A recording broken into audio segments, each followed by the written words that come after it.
Hello, listeners. Today I'm joined by Dr. Brian Rosebury from the University of Central Lancashire, and Brian is a senior lecturer in politics at the School of Humanities and has written a few interesting pieces on Tolkien over the years, including a couple of books, although I think, correct me if I'm wrong, Brian, but the Tolkien, A Cultural Phenomenon is sort of an update of an earlier book. Is that right? Sure, that's right, yeah. And a few other pieces in Tolkien studies and journals like that. So the piece that we're basing this conversation on today is the piece from Tolkien Studies, I think 2008, Revenge and Moral Judgment in Tolkien. So clear title there.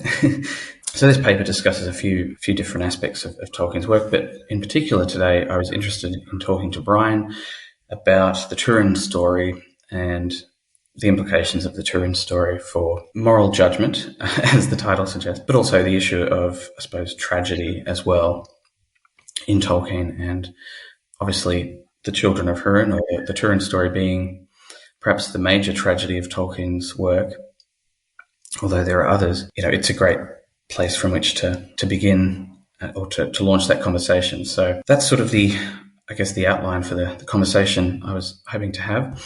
And I must say, for listeners, I'm not recording on my usual microphone today because I'm in the middle of moving houses to a new house, so I don't have my usual microphone with me. So the audio might be a little bit, it might be bad on my end, so I apologize about that if it turns out to be the case, but that's okay. Just to begin, though, I thought, given that we've sort of mentioned your publications, just to sort of broaden out in a sense for a moment, where does your interest, I suppose, in Tolkien lie in particular? Was it sort of the moral issues that are raised by the various books? Or, of course, in your book, Tolkien, A Cultural Phenomenon, you discuss many aspects of Tolkien's work. So I'd be curious to know what sort of drew you to Tolkien in the first place. Yeah, I mean, I started as a teenager reading Lord of the Rings, as countless other people did, and being kind of fired up by that.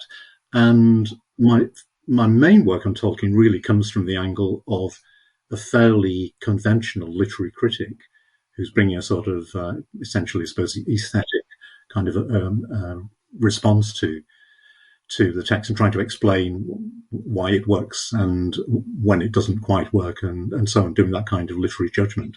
In my own career, I've actually moved away from literary criticism to philosophy, and even to some extent politics. I'm teaching political philosophy now. So more recently, I've become particularly interested in Tolkien as someone who has some kind of claim to have a structure of ideas within his work. So that kind of focus has changed a little bit. Most of what I've written is in the literary critical kind of genre. But that article on revenge that you picked out, that is actually fairly closely related to some of my work in legal and moral philosophy. And I was interested to see how subtle is Tolkien's approach to that kind of very morally charged concept of revenge. Yeah. So I think I now tend to approach Tolkien and literature in general from the sort of dizzy height of philosophical concepts, which is an un-Tolkienian thing to do. I think Tolkien himself always tended to start from the particular and to kind of build out from particular insights, particularly in language and so forth, and kind of construct fictions from that basis. But what I'm trying to do now, I think, in thinking about Tolkien, is to look at what his overall aims were in producing his literary work, and trying to work out whether there is some kind of common kind of structure of ideas within the whole kind of corpus of his work, which is something again that he tends to disclaim having that kind of intention. He famously says in the preface to Lord of the Rings that his aim is merely, that of a storyteller to amuse and delight and excite and move people. And I think that is the kind of the first of his aims. But I think he's got two other aims as well that we can bring into more of a kind of philosophical overview. One thing that's pretty obvious, I think, is that he wants to do that thing of amusing and exciting and moving, but in a way that is always consistent or within the constraints of his religion, his kind of monotheistic and specifically Catholic religion. And yet, to do that without incorporating explicit reference to Christianity within the fiction. So that's an interesting kind of approach.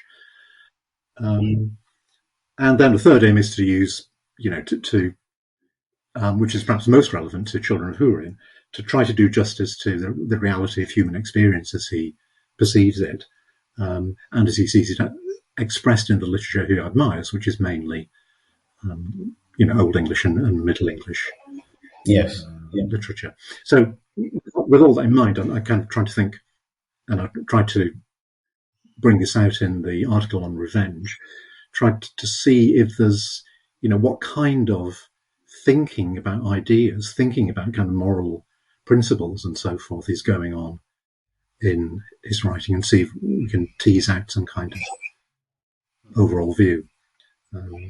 So that's that's where I'm coming from in that article. Yeah, fantastic. Yeah, and in that article, you get to Turin at the end, but you do discuss several other case studies, I suppose, if you want to call them that. So I suppose one question there before we get to Turin is there a sort of unified approach that we see Tolkien taking to questions of revenge and moral judgment, as it were? Or does it sort of differ between the works that he's writing, The Hobbit, The Lord of the Rings, aspects of the Silmarillion? That's a very good question. I would be surprised if one couldn't find some differences, but I think there is a kind of unifying vision there, which is, I think the best way to express it is that there is a kind of, there are two levels really in Tolkien. There's a kind of religious level at which the good consists in conforming your actions to what Eru has devised, as it were, to act freely, as right at the beginning of Silmarillion, the Ainur are free to sing out their music as they choose to do, but the good thing to do is to harmonise it with the design of Eru or Ilúvatar, and Melkor freely chooses rebellion, and so that's sort of the beginning of the entry of evil into the world. So that's a kind of religious level, but then below the religious level, there's a kind of human level where you've got every character, and Turin is a particularly good example of this, is a fallible, imperfectly informed human being who will make moral mistakes and will have kind of natural dispositions, including the disposition to take revenge on people who've harmed you or harmed your loved ones, that can lead you into foolish actions and wrong actions that are wrong, but nevertheless we can sympathise with those actions. So I think if we have that sense that there's of those two levels, it isn't so paradoxical that in a work like Children of Húrin we see Tolkien giving a pretty sympathetic treatment of somebody who is capable of killing someone in revenge, and making reckless and foolish judgments, because that's sort of part of the human condition. So an act of revenge may be at the human level understandable, but that doesn't necessarily make it right. So I suppose my reading of Tolkien's view of revenge, if you take it, you're looking for a kind of overall summary, is that he sees revenge as being morally wrong, but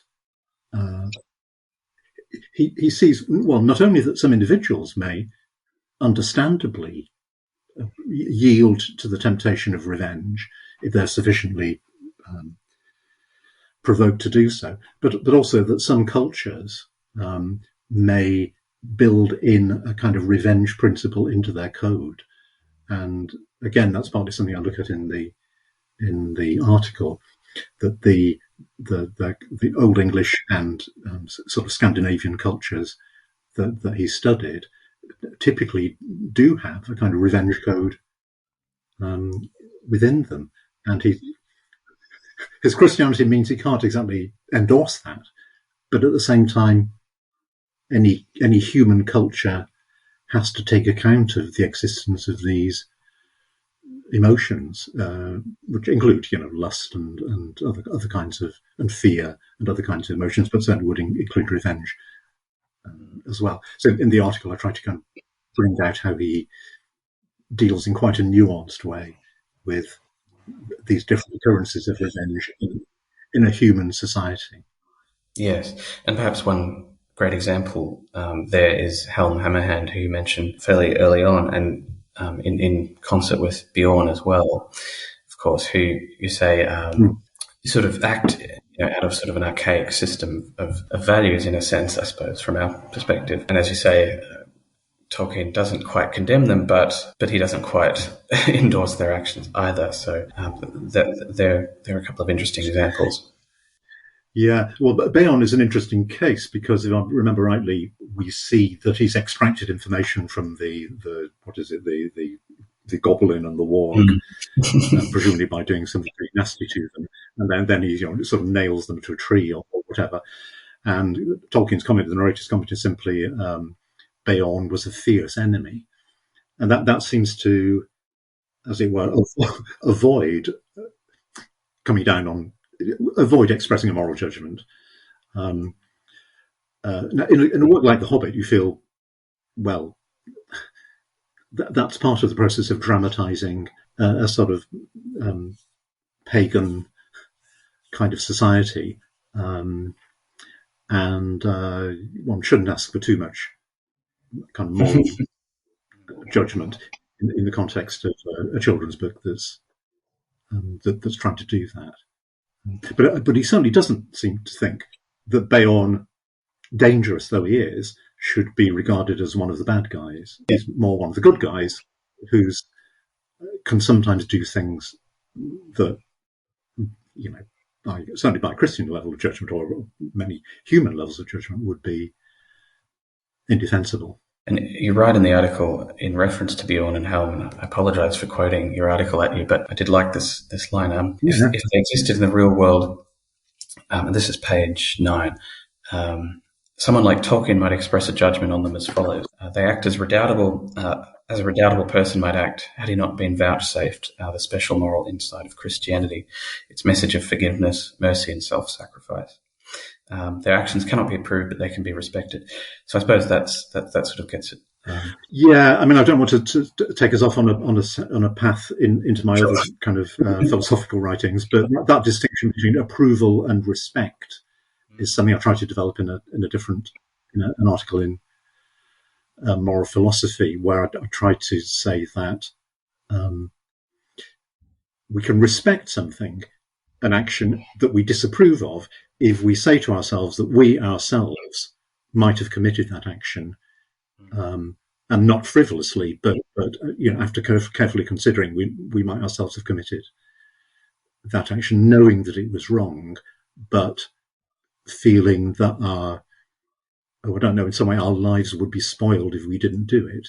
So you imagine if some member of your family has been murdered, you might want to murder the killer, and at a certain level, that's wrong, that you ought to forgive, and that the Christian thing, the saintly thing to do would be to forgive, but you just feel your life would be spoiled if you didn't perform that act of revenge, and that's a kind of natural disposition which, there was Scandinavian cultures that I refer to, Icelandic culture, the same, would kind of have to manage through their codes for revenge.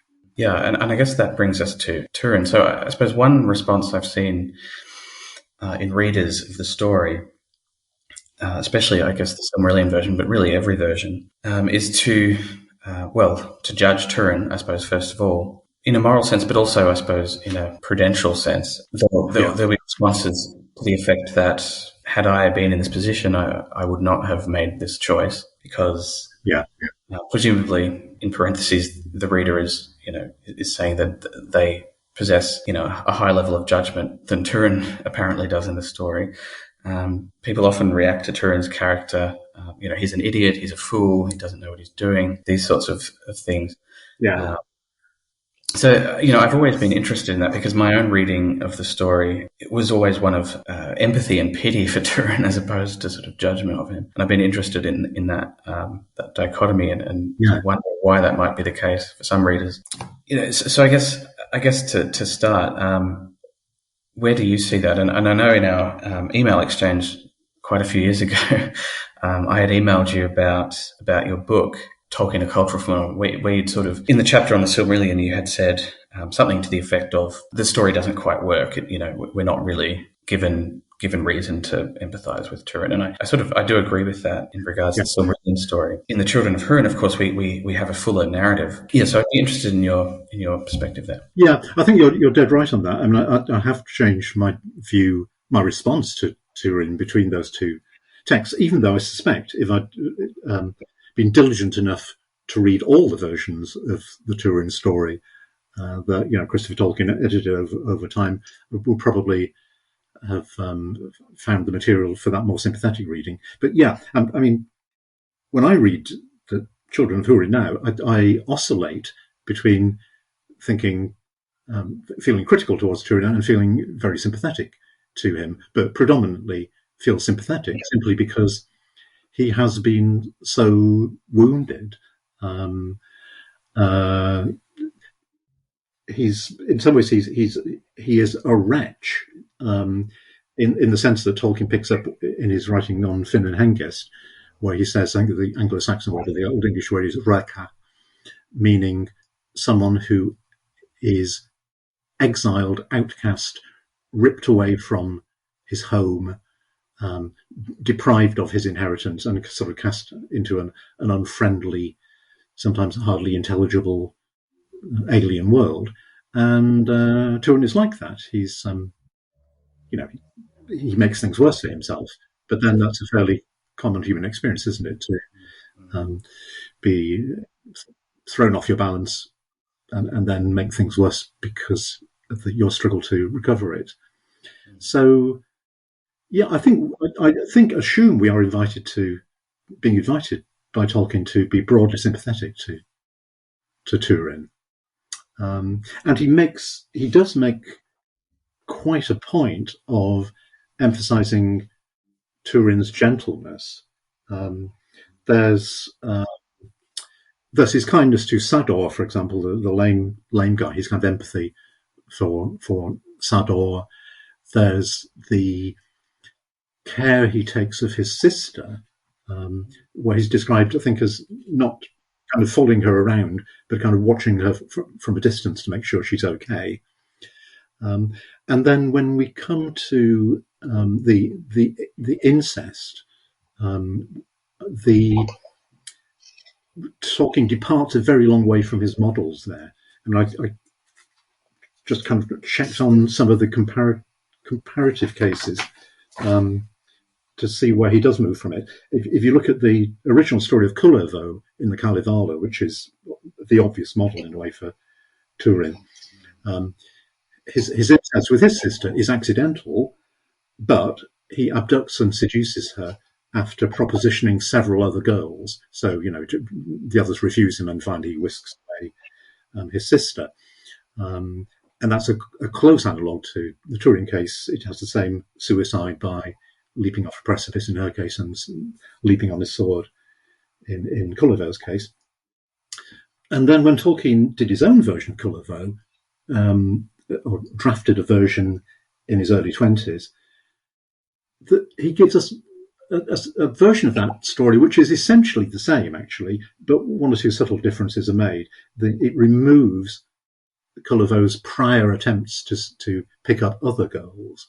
So, occasionally he's attracted to to his sister, though he doesn't know it's his sister, in some kind of distinctive way. He's not just a kind of lecherous tearaway.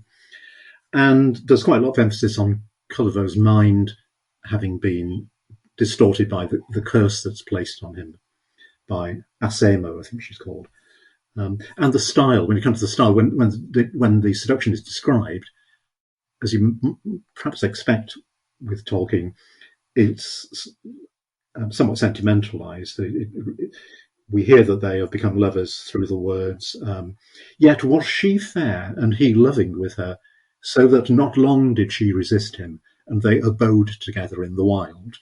That's about as roundabout a way as you can find of describing what. And that's Tolkien's version of Culliver. And then when it comes to Turin, he goes to great lengths to establish Turin's protective attitude to women and girls throughout the whole story. He only forms gradually an erotic relationship with Niniel. It begins as a kind of compassionate relationship. So it is some of those bad decisions that he's made already that bring him to this kind of tragic outcome. But his guilt isn't sexual. I think that's what Tolkien goes out of his way to make clear with Turin, that he's not a sexual offence that Turin has committed. It's a bit like Oedipus. It's kind of terribly bad luck that he had with a family member in his arms, as it were. So there's quite a lot of work being done there by Tolkien to give us reason to be sympathetic to Turin. Yes, and of course, there's the whole incident with the possible rape, of course, where Turin sort of intervenes and literally beheads the guy who's going to commit the act. So. It makes it quite clear. Yeah, that's interesting. I guess one question then, just relating. I'm sorry if you can hear that. Relating back to question of sort of moral culpability. Do we in the end, in the Turin story, does Turin sort of obtain a moral culpability, or do we see Turin, and perhaps this, there may not be, of course, one answer to this, but do we see Turin as, I guess, a victim of bad luck? I think that's what makes it interesting. That it's an extreme case of something that disproves the accusation against Tolkien that he divides his characters into good guys and bad guys. So the fact that we are debating it is, in a way, testimony to a degree of moral complexity and kind of understanding of how difficult human life is in Tolkien. I think I would say this, and this perhaps connects it to the point about tragedy. Taking Tolkien's vision as a whole, the history of Arda, the kind of total legendarium, some people call it, which I find an irritating word, but the whole kind of story from the creation of the world to the end. That whole story can't be a tragedy because it's part of Eru's design. The ultimate our ultimate understanding of that has to be that a comedic understanding that that the will of God will prevail, and that everything that has been brought into the world by Melkor that is harmful will ultimately conduce to the beauty of the world. But so where does tragedy come in? Because the story of Turin ticks many boxes for tragedy. The answer seems to be that the architect of tragedy in this world of the Silmarillion and the world of the Children of Húrin is Melkor. first through his corruption of Feanor, and then his curse on Húrin and his family. So the ultimate agent of the evil that arises in tragedy is Melkor. Now, that doesn't mean that the individual people who make tragic errors and commit tragic crimes are somehow acquitted completely. But it does, in terms of moral condemnation, does take a lot of weight off their shoulders that so much is being driven by this great manipulator that is Morgoth. So you get the Turing plot gives you is really Aristotelian. You get anagnorisis in a classical form, doesn't it? The sudden realization that Ninel is his sister, sudden revelation of that, and even you get peripeteia if you think of the moment at which Turing has killed Glaurung as being a kind of the moment which exalts him to apparent glory, and then suddenly he's plunged into this state of despair. It's like kind of eucatastrophe in reverse. So all that Tolkien seems to be doing his best to kind of replicate all the standard requirements for a tragedy, but the world as a whole isn't tragic. The tragedy here is ultimately attributable to the rebellion by Melkor, all those eons previously.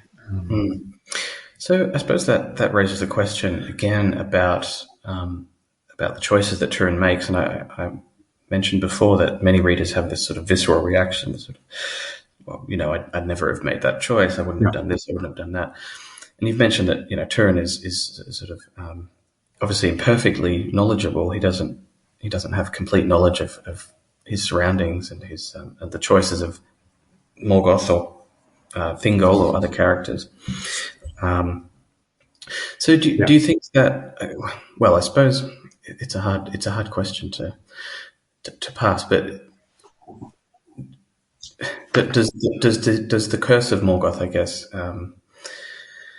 have a larger part to play then than a lot of readers might assume, I suppose, after reading the book, because a lot of readers evidently do feel that Turin could have avoided his tragic demise had he merely remained in Doriath under the protection of Melian, or done something else, something different.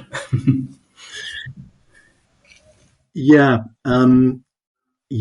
I think it's clear that Turin has personality characteristics that are, I don't know what to say, because I tend to start from the kind of position that everything should be forgiven, really. But he has personality characteristics that are to some extent innate. He inherits from his mother a certain kind of gentleness, but he also inherits from his father the disposition to be sudden and fierce. He's sudden and fierce, but he's also quick to pity. I think that's said about the child Turin. So you can see both those characteristics coming out in his later development. And he's touchy, he's awkward, he's easily offended. You see that in his kind of relationship with Beleg. But he keeps repenting. In fact, he does an awful lot of repenting. And to me, all that strikes me as kind of just psychologically realistic. He's a kind of, he's a mixture of good and bad. And in the world, I will put it this way in terms of the responsibility of Morgoth, in the world that Morgoth has created or is now dominating, it's pretty difficult for the bad dispositions not to find an opportunity to express themselves. I suppose that would be the way I would characterize it. But if we think about Tolkien's intention, I don't think Tolkien is intending that we regard Turin as, it might be more sinned against than sinning, but I don't think they were intended to regard Turin as somehow a saint who's been corrupted into a sinner. And do you think that's what human beings are like? Yeah, no, exactly. Yeah. And do you think that, I'm thinking of Gandalf's words to Denethor in The Lord of the Rings regarding sort of the heathen kings and suicide, and sort of, at least in my reading, really there's no judgment at the end of the book with regards to the suicide. It's just as you already mentioned, it's sort of like Oedipus. Just feels almost like like a natural outcome of the events, the preceding events. Yeah. But of course, in Lord of the Rings, we have this Gandalf is this sort of moral priestly figure who casts judgment on Denethor. I find that perspective almost unimaginable in the Children of Húrin. It would feel quite alien to that atmosphere. But I don't know if that or how you, yeah. Yeah, I mean, the fact that, Turing commits suicide, which is, if you like, at a certain level of judgment, a sin that only a heathen would commit. That's kind of, Yes. essentially what Gandalf says, only the heathen kings, meaning the kings who haven't been vouchsafed the kind of contact with the Eldar that the Númenóreans have. I think two things soften the presentation of the suicide and make us very disinclined to make that kind of judgmental response. One is that, if you can't commit suicide in those circumstances, when can you commit suicide? It is like Oedipus blinding himself in horror. But the other is actually the fact that the suicide, in a curious kind of way, it is a kind of suicide because he wills it, but it's carried out by the sword, isn't it? I forget what the sword actually says, but it's perhaps I can even find the phrase because it's very striking. Yeah, will you slay me? Yeah, will you?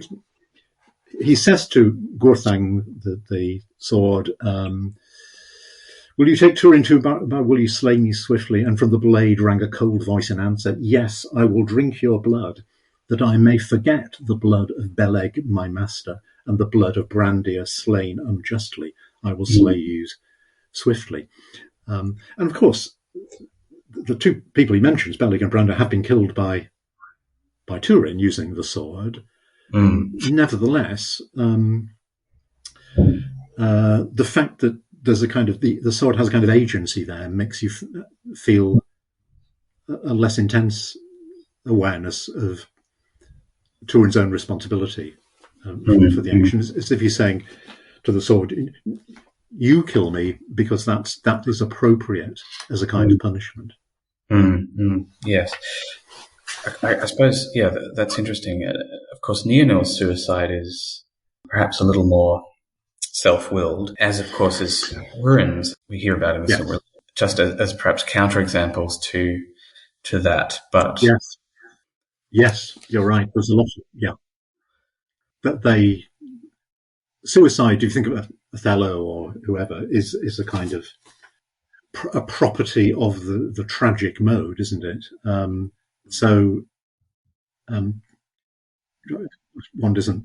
One can't read Tolkien's mind, but it would be reasonable for him to think that aspect of human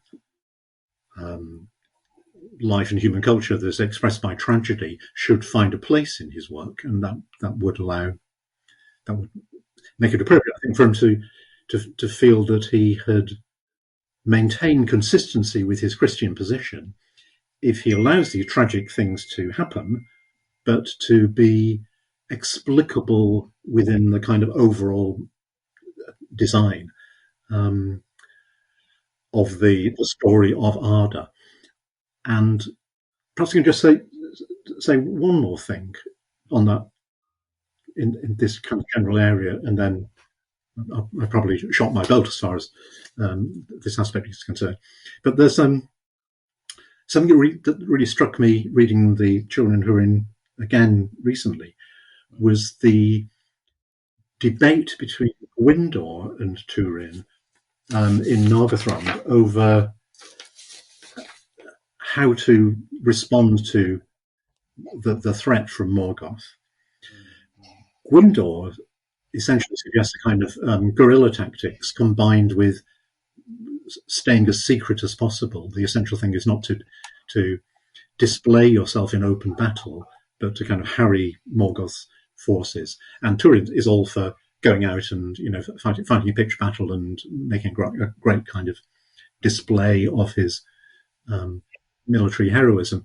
And on the face of it, that looks like just a kind of strategic difference between them, and it's a pretty balanced kind of debate, actually. And of course, we know, as readers, we know, particularly if we've read through somewhere earlier, and we know that nothing's going to be any use, and Morgoth is going to win in the end until the whole thing is overturned by the Valar. But Turin does say a couple of things that suggest that it's not just there's something deeper here than just a debate over the tactics of fighting against Morgoth. He says, "For victory is victory, however small, nor is its worth only from what follows from it." And that seems to say it's not, you don't fight against evil only to achieve good consequences, but because it has worth in itself. Doing that has a worth in itself. To even a very transient victory over Morgoth's forces is of worth in itself in some kind of inherent way.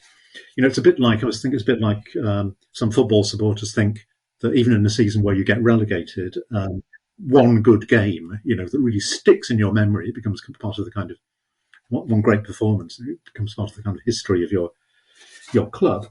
And he says, he then has a second remark which seems to push this idea further. He says, "The defiance of Húrin is a great deed, and though Morgoth slay the doer, he cannot make the deed not to have been."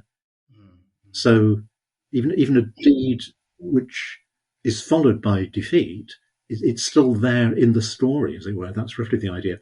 "Even the Lords of the West will honour it, and is it not written into the history of Arda, which neither Morgoth nor Manwë can unwrite?"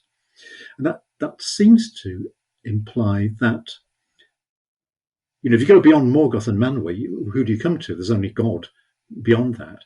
So his idea seems to be that this heroic act becomes part of a kind of eternally unfolding story, and it's a part that will please God and will evoke joy in the reader of the stories. Do you see what I mean? It's just difficult to explain. Yeah, no, absolutely. Yeah. It's beautiful as part of the story, even if it doesn't lead to good consequences. Yes, yeah. It seems to me that perhaps I'm wrong in this, but that perhaps it relates to the Tolkien or C.S. Lewis coined the phrase "the Northern theory of courage." This sort of will to stand against fate, regardless of the consequences. Perhaps it's an expression of that sort of worldview in a sense. Yeah, I think it is an expression of that. Yeah, that somehow it's to go down to defeat heroically is good. And I think Tolkien might have had some qualms about that, and the way he deals with the Battle of Maldon. I'm going to be enough because he's kind of slightly critical of that view. But there's another explanation, which is that if you go right back to the beginning of Silmarillion, to Ainu Lindale, when Eru says to Melkor, all the harms that, I'm paraphrasing, but all the harms that you have devised, when you see the ultimate picture, you will see that they are but further enhancements of my design. He says it more eloquently than that. That sounds like management speak, but it's and it goes with that stuff at the end of Ainu Lindale, where it talks about, or Eru talks about, the way in which the physical disasters that Melkor has imposed upon the earth, like fire and so forth, actually lead to beautiful things. The heat produces the clouds, and the clouds rain, and you get the beauty of the raindrop and all that kind of stuff. That kind of thought may be in the background.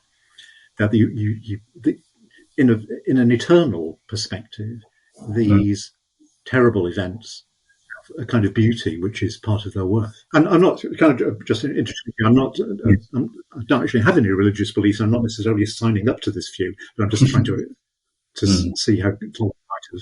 Yes, for sure. Yeah, that's not a parallel sort of in that particular sense that I thought about, but that's interesting. Yeah. Well, I think that's great. I mean, there's so much we could go into on Turin, but I don't want to take too much of your time up. So, just as a final question, this is something I ask, anyone I interview as a sort of general question. But how do you feel about the state of, I guess, Tolkien studies as a broad area now? And I don't know how sort of thoroughly or you sort of read the latest stuff, but it seems to me there's obviously a period of change with all these new sort of adaptations, on the horizon, and obviously there's been recent, I guess, controversy over some of that. Yeah. So, an interesting few years ahead. Yeah. I mean, I think that the world has changed for Tolkien, and he's now getting, I won't say more attention than he deserves, but he's getting plenty of attention, both in the kind of academic literature and culturally generally. I think on the whole that's a good thing, though a lot of it is not that good, but that probably applies to Shakespeare, Jane Austen, and other people. I don't know what you think.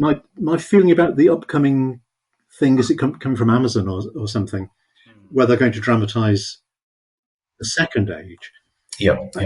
I can't feel very optimistic about that, and I think that's because I think the story there is there in Tolkien's work quite a gripping story. The kind of seduction and deception of the elves by Sauron when he was when he was better looking than he becomes later. That and more plausible, etc., and all the kinds of. But the problem is there's no dialogue really. It's all in Tolkien's writing. It's all very at the level of chronicle almost. I mean, it's effective as a narrative, but to be dramatised, you need dialogue, and the dialogue in the Peter Jackson Lord of the Rings was, I think, among its weakest aspects. Though it was good in some other ways, but at least sometimes it was able to draw on the model of Tolkien's own dialogue. And I don't know how they're going to manage that. My heart sinks at a lot of 21st century cliches kind of being put into the mouths of the dwarf kings of Moria and all those people. But I might be wrong. One has to keep one's fingers crossed. Yes, no, absolutely. I mean, how do you feel?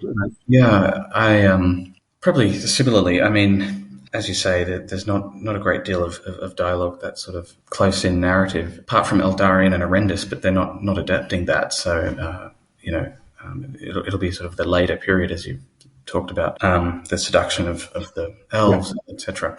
But I mean, I don't know. I mean, these big corporate projects, in my mind, or from my point of view, haven't really been successful recently. So creatively, at any rate. So I'm not sure if you've read the Wheel of Time series, but I haven't read it either. But the recent adaptation of that was, on the face of it, I thought pretty bad. So, which was also an Amazon production. So I don't know if that. I mean, it's a different creative team, but still, yeah. So go on. Sorry. One fears the worst. I mean, in fairness, the Peter Jackson. I had fears about the Peter Jackson series that were not realised. The Hobbit wasn't anything like so good as Lord of the Rings, I thought, but it was better than I feared. So one should always give these things a go. But it would be a very pleasant surprise if it turned out to be a success. For sure, yeah. And I hope it is. The little piece that we've seen of the design and things look fine, I suppose. A lot of fans have had nitpicky comments, but yeah, I'm not too worried about those. But we can only wait and see. Before I let you go, are there any plans to write anything else on Tolkien in the future, or sort of focusing on the political philosophy and things like that? No plans that are very formed. I've got so many other things on. I mean, your podcast, the prospect of that prompted me to jot down some notes, and which are partly informed what I've said today. And I began to think again about this whole question of whether and in what way we can, and if so, in what way we can find a kind of consistent structure of ideas in Tolkien. So I can sort of imagine writing something on that, but when I'll get around to that, I'm not sure. The other possibility would be to go back to my publishers and say, after 20 years or whatever, how about a third edition of my Tolkien book with various other bits added to it? But, how they'd respond to that, I don't know. I think quite a lot in my book is, I would still sign up to 95% of it, but has sort of outlived its usefulness because many things that I say there have been generally kind of accepted, and lots of other people have said them, and we're not having to fight a battle to get noticed in a way that 25 or 30 years ago we had to. But thanks for asking. And if I ever do, I'll give you an acknowledgement of this podcast, because I'm sure preparing for it and having this discussion has been helpful. Yeah, well, thank you very much, and it was lovely to chat after several years after first that email exchange. All right, well, thank you very much, Brian, and I'll let you go now. But best of luck, of course, and if you do happen to write anything on Tolkien in the future, I'll eagerly await that. Well, thank you. It's been great to talk to you, and good luck with your series of podcasts. They seem to be I'm quite impressed by them. So may you have many more. Yes, that's certainly the hope. All right, thank you very much.